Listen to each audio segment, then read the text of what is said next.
Good afternoon, everyone. I want to thank you for joining us for this week's Bible study here at the prayer page.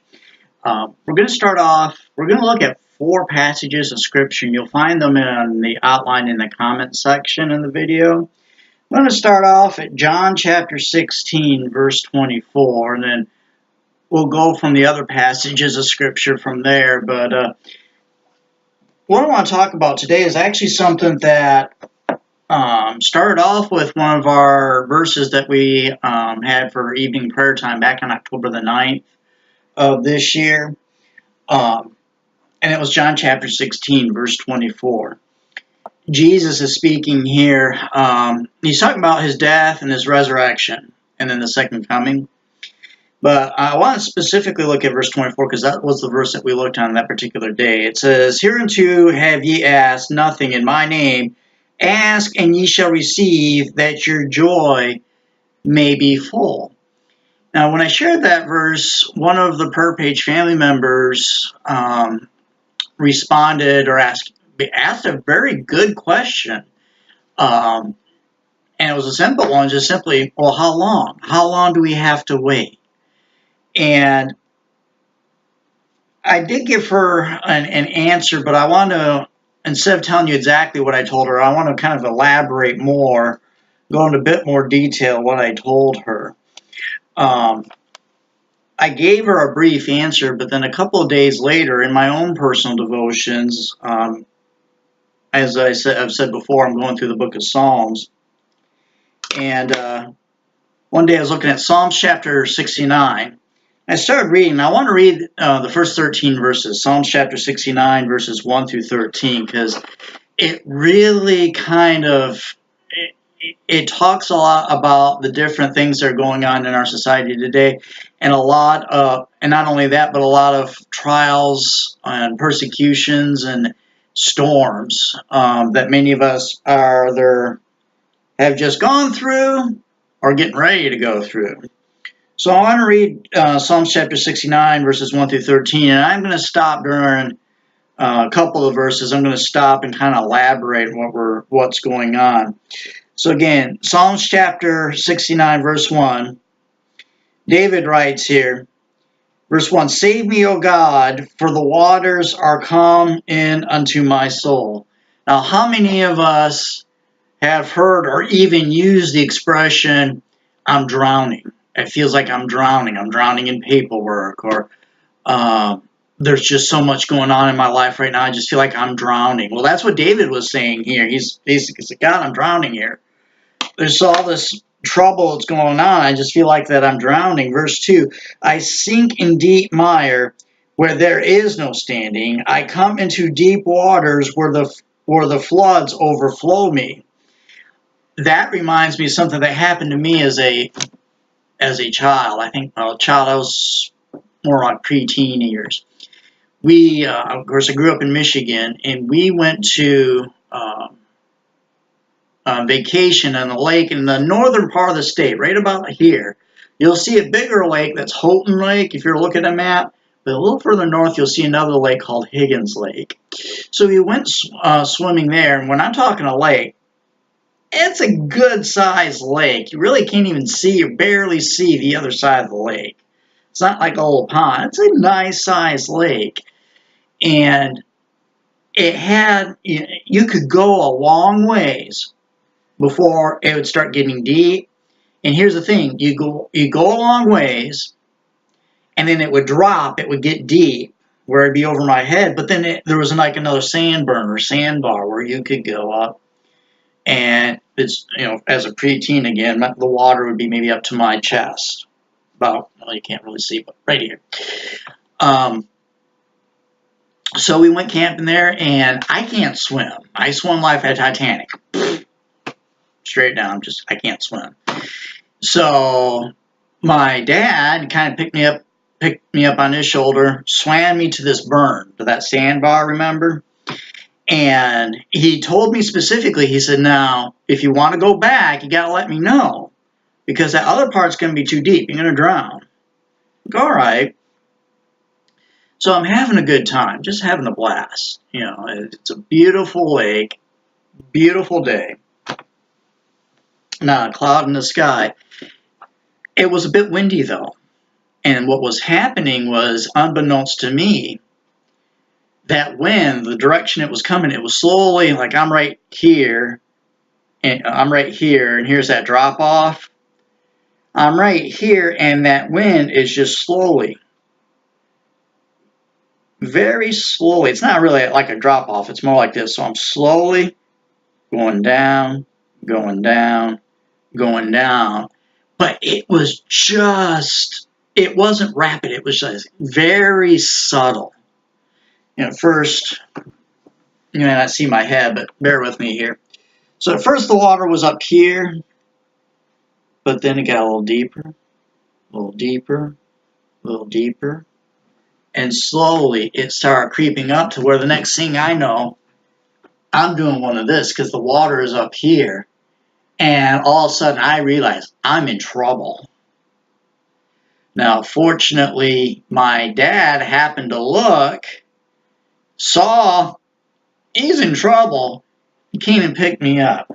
But how many of us have been like that where we're going along in life and there's just that little thing, doesn't seem like a big deal, but before we know it, we're drowning. We're like this. It's kind of like what David was talking about here. Verse 3, I am weary of my crying. My throat is dried. My eyes fail while I wait for my God. How many of us have been there that you've cried till you cannot cry anymore? My grandma Tompkins, when she died, I was 17, and I was, as Forrest Gump would say, we were peas and carrots. And it really just came out of the clear blue sky for me. And the one thing I remember about those days is that I did. There was times that I would cry, and I would try to stop. I'm like, okay, this is getting ridiculous, but I couldn't. But then finally I got to the point where, you know, I did stop because there was no more to cry. The tears were gone. My throat was dry. My chest hurt. Had a pounding headache. Now what David is here right now. In verse 4, this is where it's going to get a little interesting. Verse 4, they that hate me without a cause are more than the hairs on my head. They that would destroy me, being my enemies, wrongfully are mighty. That I gotta get my glasses on. Then I restored that which I took not away. So, you know, David's talking about, the people that are after him are more than the hairs on his head. Now, for some of us, it wouldn't be a big deal. There's not a whole lot up there, but I'm going to assume he's like me. He's got some hairs on his head. And he's like, it just seems like everybody's against me. Everything's going wrong. People are attacking me for no reason. Or and how many of us have been there? You'll see something on Facebook where somebody has said something about you or made a comment about you that is like completely, absolutely false. It's a lie. Now, whether or not this individual heard it from somebody else and is gossiping, or they are purposely and with intent lying about you, either one doesn't help you any because it's a lie. And I've dealt with this quite a bit lately. A number of people have come to me with this, with that scenario that I just gave. And this is what I told them. I'm going to tell you the same thing. Now remember, if truth's on your side, the truth will eventually come out. And I'm not just saying that because I read about it in some counseling magazine, but I'm speaking from experience. I've been there where people were just flat out lying about me. And initially I wanted to fire back, but then I knew all that's going to do is add gas to the fire. And we'll talk more about this here in a moment, but it was like the Lord was speaking to me in a small voice. He said, truth is on your side. Just be patient. The truth will come out, and everything will be fine. Now, fortunately for me, the truth did come out. It wasn't too long. It was maybe about 2 months. Truth came out. Everything was fine. I understand that for some people, it gets to what my friend was asking before. How long do I have to wait for that truth to come out, for my name to be restored? I don't know, but we're going to talk more about that here in just a moment. So, just for the sake of time, I want to jump down to verse 10. Kind of ties into verse 3. When I wept and chastened my soul with fasting, that was to my reproach. But I want to look at verse 13. Verse 13 is the key verse here, and this is what it just jumped right out at me. David writes here, he says, but as for me, my prayers unto thee, O Lord, and catch this next part, in an acceptable time, O God, in the multitude of thy mercy, hear me in the truth of thy salvation. Again, that key, in an acceptable time. My friend that asked the question, how long do I have to wait? I don't know. And there isn't anybody on this planet. Somebody on this planet will sit there and tell you, give it a couple days, give it 2-3 days, and it'll be fine. They're lying. They don't know for sure. It could be a couple of days. But nobody can tell you that for sure, except God. But what I can tell you this, is that in an acceptable time, God will hear your prayer and give you an answer. Now, here's the thing. This is where a lot of people get tripped up. We're in the book of Psalms. I want to go back a couple chapters. Psalms chapter 46, verse 10. Excuse me if I'm doing a whole lot of this. They tried the trigger injections on my back and they did not work. So, appreciate your prayers. Hopefully soon I'll be able to get an epidural. But I digress. Psalms chapter 46, verse 10. Now, I would encourage you, we're not going to read it now because of time, but I would encourage you, if you've never read through Psalms chapter 46, read through it. It's only 11 verses. But he talks about kind of what we were saying, the trials and tribulations and things that are going on. And, what do we do? How should we handle it? Verse 10 is the key here. He says, be still and know that I am God. I will be exalted among the heathen. I will be exalted in the earth. Especially as Americans and especially in the society that we're in right now. We're so fast. We're so, we want an answer to something. We Google it. Boom, it's there. We want coffee. We put in a little K-cup, turn that thing on. Boom, we have coffee. We want cash. We go to an ATM machine, punch up some numbers, and assuming there's cash in the account, boom, money's there. Which, while that's good for convenience, the downside of that is that we have lost the art of just sitting down and shut up. In a nice way, just sit down and be quiet. And that's what the Lord is telling David here. He said, just be still, just chill. To borrow the popular vernacular, just chill, just sit, and know that God is in control. He will answer in, and say it with me, an acceptable time. Again, say it with me, in an acceptable time. I want to look at one more verse here. I'm going to go back to 1 Kings.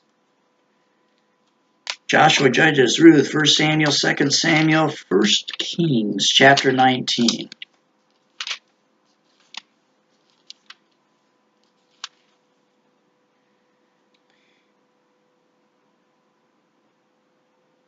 So, give you some background. Elijah has just slayed all the prophets of Baal. He just slayed them all. And Jezebel, not having it. She says in verse 2, then Jezebel sent a messenger to Elijah after she heard about all her prophets, saying, here's the deal, so let the gods do to me, and more also, if I may not lie life, as the life of one of them by tomorrow at this time. So in essence, she sent a message to Elijah saying, here's the deal. I pray that the gods will do to me what you did to my prophets if you're not dead by this time tomorrow. So, and a lot of people kind of get on to Elijah for this. What did Elijah do? He turned tail and ran for his life. And a lot of people are like, well, he should have had a lot more faith. He should have been more trusting. I mean, God just, he just slayed all the prophets of Baal. Well, true, but it's easy to be an armchair quarterback. How many times have we been in a situation where, we're freaking out when we know that God is in control? But it's just so easy. And I'm guilty as the next person. I'm not going to lie. I'm as guilty as the next person. But instead of writing Elijah about it, as they say, look, it's calling the pot black. Something like that. Anyway, I digress. 1 Corinthians 19, verse 8. So Elijah goes to this mount called Horeb. It says here, and he arose and did eat and drink and went into the strength of the meat 40 days and 40 nights unto Horeb, the mount of God, which is, by the way, this is the same mountain that Moses got the Ten Commandments from. And he gathered hither unto a cave and lodged there. And behold, the word of the Lord came to him. And he said unto him, what doest thou here, Elijah? Or in today's vernacular, Elijah, what are you doing here? So Elijah said, I've been jealous for the Lord God of hosts, for the children of Israel have forsaken thy covenant, thrown down thy altars, slain your prophets with the sword, and I, even I only am left, and they that seek me, and they seek my life to take it away. In essence, he's like,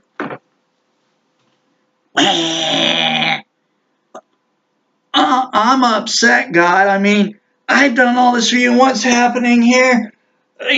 I keep talking, preaching to the children of Israel. They've turned their back on you. They've slayed your prophets. And not only that, they're chasing me down and wanting to kill me. And, there's nobody else that's preaching except me, which, by the way, was not true. There's like 70 others that were preaching, that were standing for the Lord. But he was having a little bit of a pity party here. So this is what God told him, verse 11. And he said, go forth and stand unto the mount before the Lord. And behold, the Lord passed by, and a great and strong wind rent the mountain, and broke it into pieces, the rocks before the Lord. But the Lord was not in the wind. After the wind, there was an earthquake. God was not in an earthquake. And after the earthquake, there was a fire. But the Lord was not in the fire. And after the fire, a still small voice. One of the things I chuckle about Hollywood is when they're thinking, and popular culture too, when they think that God answering, they're thinking of a thunder coming down from heaven and the earth shaking and fire coming down. Guess what? He doesn't work that way. He doesn't work in an earthquake. He doesn't speak in an earthquake. He doesn't speak in a massive Cat 5 hurricane wind. He doesn't speak in a fire. He speaks in a still, small voice. And I want to wrap this up with a personal account on how he talked to me 5 years ago. In fact, it would be 5 years ago on November the 11th.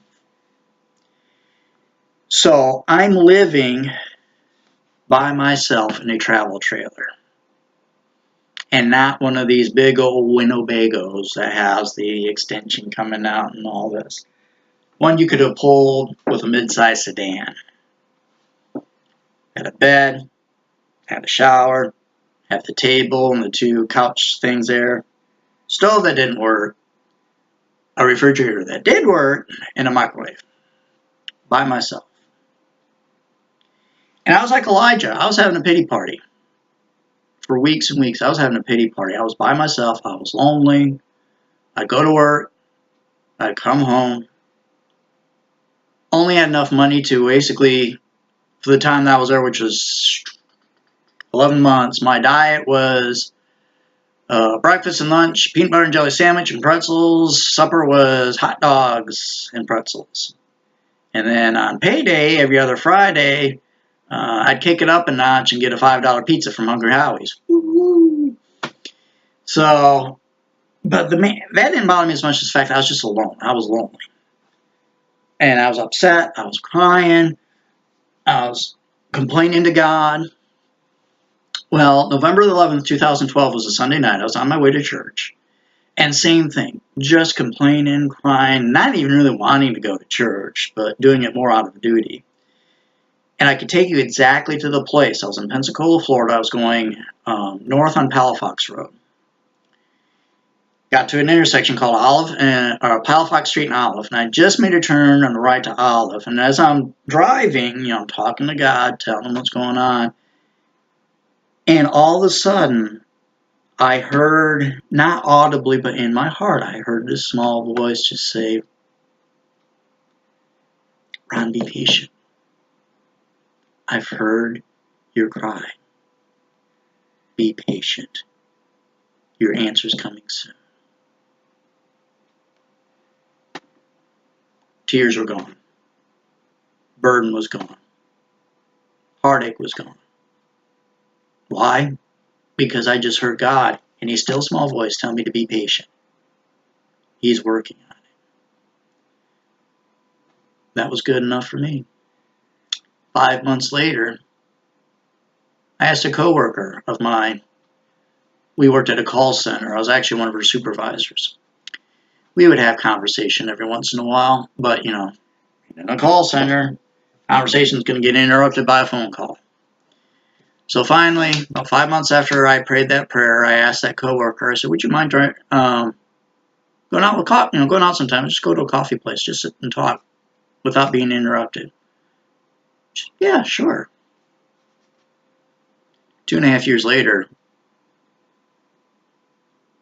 correction, a month shy of 2 years, I married that girl. Candace and I have been married 2.5 years now. 5 years ago, right now, I was weeping and crying, wondering, would I ever get out of this trailer? Would I ever find somebody? Would I ever not be lonely again? And here I am today, married to my best friend for 2.5 years, living in a house that I'm not renting. I'm actually paying a mortgage on. Sitting in a beautiful study, doing something I've always dreamed and loved to do. Really didn't want to preach. I didn't want to really pastor a church. I just want to be able to talk to people and encourage them and pray for them. I get to do that now. And it's not because of me. I don't deserve any of this. I deserve to be homeless out on the street. God did that to me. I wouldn't have a whole lot to complain about. But God in His mercy and His love gave me that answer. But He told me I had to be patient. And so, like we saw in Psalm 69, verse 13, "But as for me, my prayer is unto Thee, O Lord, in an acceptable time." I want to thank you for watching today.